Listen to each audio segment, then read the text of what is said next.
Saludos a todos, muy buenas y bienvenidos a Madridismo al Día. Vamos con el vídeo de esta semana de preguntas y respuestas, chicos, ya sabéis, sección evidentemente es de perogrullo, donde dejáis vuestras preguntas y yo respondo. Si queréis que vuestra pregunta aparezca en el próximo vídeo de preguntas y respuestas de cara a la próxima semana, pues ya sabéis, cajón de comentarios y abajo, aquí en este mismo vídeo, dejáis vuestra pregunta y yo, gustoso, la responderé.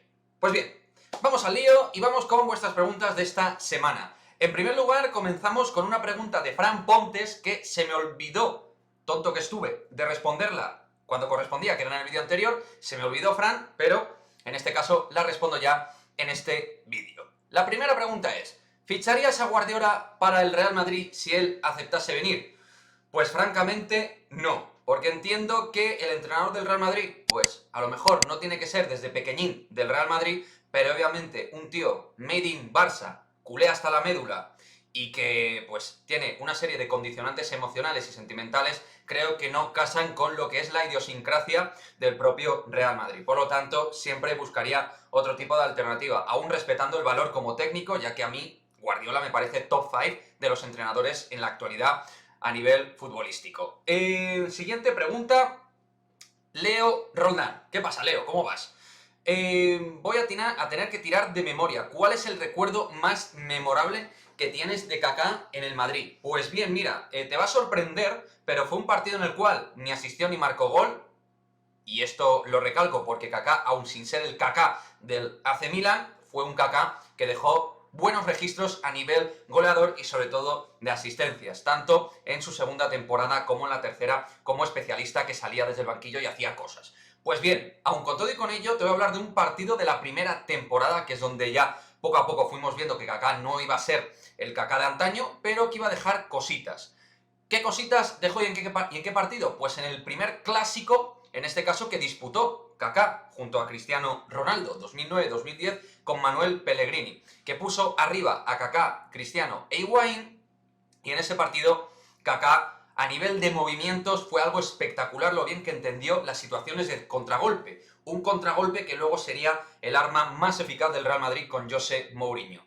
Pues bien, en ese partido dejó destellos de su gran calidad sin tener la velocidad de antaño. Era muy rápido y en ese partido estuvo tremendamente atinado. O sea que lo pongo como un partido de renombre en un clásico que dejó detalles interesantes de un jugador que nunca llegó a ser lo que esperábamos muchos, pero vaya, creo que dejó buena cuenta de algunos partidos de cierto nivel. Vamos ahora con Francisco Javier Díaz Herrera, que nos pregunta, aparte de Mbappé y Haaland, ¿qué necesitaría más el Madrid en cuestión de líneas?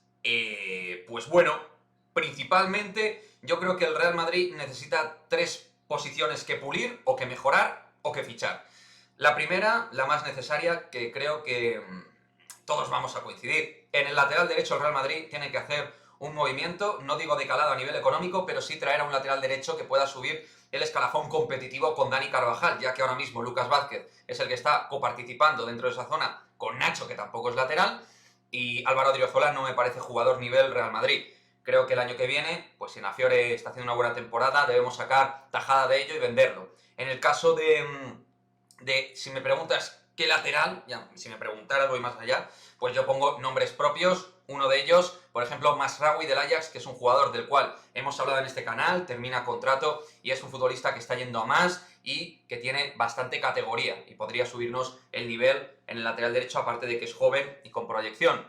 Luego, por otra parte, creo que también en el centro de la zaga, con Nacho, Militao y Álava, nos falta ahí un clic más, otro elemento más de nivel, con experiencia, o que al menos pueda tener sensación de ser jugador nivel Real Madrid y que nos pueda dar cositas, que pueda ser un tipo que defienda arriba, bien en área, bien en el juego aéreo, que nos sume cosas. Yo te voy a poner varios nombres como alternativa al que más ha sonado, que es Antonio Rüdiger. Por ejemplo, te voy a hablar de dos centrales franceses que me gustan mucho. Wesley Fofana, jugador del Leicester, que ha sufrido una grave lesión, pero que yo estoy convencido que va a volver a su nivel. El jugador que creció en Saint-Étienne, como también el siguiente futbolista, William Saliba, jugador del Olympique de Marsella, cedido por el Arsenal, que ni siquiera ha debutado en partido oficial con los Gunners, con el Arsenal, y que en el Olympique, la verdad, se está saliendo. Y de hecho el Olympique de Marsella es uno de los mejores equipos defensivamente, no solo de Francia, también a nivel europeo, gracias, entre otros, a la buena labor de este futbolista que es muy joven y que es espectacular a nivel de potencia. Me recuerda en algunos aspectos, en algunos al menos, a lo que fue el Rafa Varane del Lens. Más cositas. En el centro del campo, creo que ahí podríamos dar también un impulso, aunque tengo más dudas, dependiendo de si se apuesta por Ceballos, si se sigue con Valverde y Camavinga, aparte de Modric, Kroos y Casemiro, tendría que salir uno, Ceballos preferiblemente, y ahí yo apostaría por también algún futbolista joven que no necesite ser titular a priori, pero que vaya creciendo con el propio equipo. Ahí ya te dejo que tú pongas el nombre que te apetezca. Tchouaméni, por ejemplo, me parece una opción realmente interesante, pero también Frank Kessie del Milan, que termina contrato, pero es extracomunitario. Lo digo por poner nombres que han sonado en la agenda del Real Madrid. Vamos con Mugen, ¿cómo no? ¿Qué pasa, Mugen? ¿Cómo vas? Si tuviera, entiendo que esta pregunta es un fichaje para el año que viene, solo uno de estos nombres que me pones aquí. Pangos, Kevin Pangos, Marian Sonja, Satoransky, Elio Kobo o Sanan Musa. Pues bien, de estos jugadores que tú me pones aquí encima de la mesa, yo te voy a elegir por una sencilla razón a Elie Okobo. ¿Por qué? Por la sencilla razón de que si de verdad el Real Madrid está pujando por Juancho Hernán Gómez y tiene que poner dinero porque es un jugador que aquí sería top, pues debemos intentar fichar a un jugador en otra demarcación diferente dentro del roster y que te pueda dar otro tipo de cosas y donde realmente no tengas que hacer un esfuerzo brutísimo a nivel de traspaso de por medio, por ejemplo, cosa que a lo mejor en otros casos sí tendrías que hacer, ¿no? Como en el de Mario Sonja. Creo que Elio Kobo sería una necesidad porque ocupa el puesto de tirador, de escolta, de anotador puro, y ya si viene Juancho con Dek y Yabusel más los aleros que tenemos en la actualidad, Rudy que puede seguir, Adam Hanga, etcétera, creo que el puesto de alero estaría ocupado. Y luego, en cuanto al puesto de base, es verdad que a lo mejor necesitaríamos ahí un clic más, pero Elio Kobo, por ejemplo, sin ser base, te puede subir el balón, generar situaciones, marcar sistemas, es un jugador en ese sentido que se puede aplicar. Por lo tanto, Elio Kobo me parece que tiene muchísima calidad, aparte por necesidades del equipo, cubriría ese puesto de escolta bien, y todo esto hilando con el asunto de Juancho Hernán Gómez, que si de verdad el Real Madrid se lo quiere currar y se lo quiere traer, pues es de perogrullo que hay que ir a full a por él y meter ahí todo el dinero posible. Vamos con José Antonio. ¿Qué papel, buenas noches, qué papel juega exactamente Ana Rosell en el organigrama del Real Madrid femenino y de quién depende dentro del mismo? De José Ángel Sánchez, de Begoña Sanz, directamente del presidente, muchas gracias, y a la Madrid. Pues esta pregunta es muy buena porque hay gente que tiene bastantes dudas al respecto, ¿no? Pero yo te respondo porque, bueno, es bastante sencillo, en realidad. Aquí la presidencia, entre comillas, del Real Madrid femenino la tiene Begoña Sanz, que depende directamente, obviamente, del presidente general. Begoña Sanz sería lo mismo que Juan Carlos Sánchez Lázaro en el básquet. Y Ana Rosell sería lo que viene siendo Alberto Herreros Ros dentro del baloncesto. Ana Rosell es, digamos, la manager, ¿no? Directora manager dentro de lo que es la sección del Real Madrid femenino. Y Begoña Sanz sería la representación de la presidencia, ¿no? Digamos, para que nos podamos entender. Cristian Carrillo. ¿Qué pasa, Cristian? ¿Cómo vas, macho? ¿Cuántas jugadoras del femenino, según tu opinión, renovarán para la temporada 2022? Bien, pues aquí realmente todavía hay que esperar un poquito. Hay algunas que tengo bastante claro que no van a continuar, como es Aureli Casi, y tengo dudas con Babs Peter, pero te voy a dar dos nombres que sí pienso que van a renovar y el Madrid se lo va a currar en ese sentido. Aslani yo creo que se va a seguir con la política del +1, confío mucho en la reina, en Kosovar Aslani, y Misa Rodríguez, creo que el Madrid tiene que cerrar la renovación, y hasta hace un par de semanas, 3, todo estaba bastante encarrilado hasta donde sabíamos. Vamos con la siguiente pregunta. Albert Pajares, creo que es una pregunta para mí, aunque lo has dejado en el comentario, pero como es una pregunta, pues yo te respondo. Ya que lo has puesto en la sección. Lo de Militao es normal, salvando goles, entrando al corte, metiendo pases al pie de 5 metros a los delanteros. Bueno, es verdad que estamos aún en una versión de crecimiento de Eder Militao. Ya ha dado muchas cosas desde la temporada pasada, donde tuvo que asumir el rol de central titular en detrimento, por ejemplo, de Sergio Ramos y también en bastantes momentos de Rafa Varane, y este año es central titularísimo. Se ha ganado todos los balones y a nivel de juego está mejorando en distintas facetas. Una muy importante en lo que es la conducción y el pase en largo, donde ha mejorado su precisión.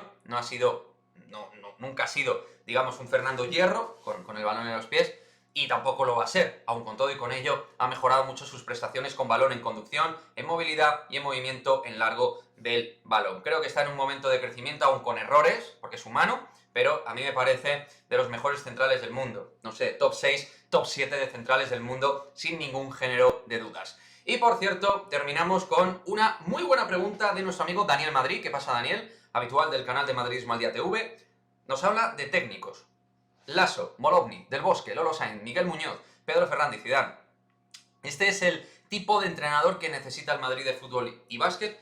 ¿Tú qué piensas? Bueno, yo lo que pienso es que es verdad que a nivel funcional, tradicionalmente en el Real Madrid han funcionado perfiles de la casa, aunque aquí estamos mezclando situaciones, ¿no? Porque, por ejemplo, Zidane creo que no es exactamente un tipo de la casa, creo que tiene un punto de vista más cosmopolita, al igual que, por ejemplo, Pedro Fernández, ¿no? Que creo que es un hombre, evidentemente, made in Real Madrid, histórico, pero que tiene, digamos, una percepción muy global de lo que debía ser el Real Madrid por aquel entonces, pues, por ejemplo, como le pasó a Díaz Miguel con la selección española, pues a Pedro Fernández le pasó con el Real Madrid, ¿no? Una idea muy cosmopolita y muy global de lo que era el baloncesto.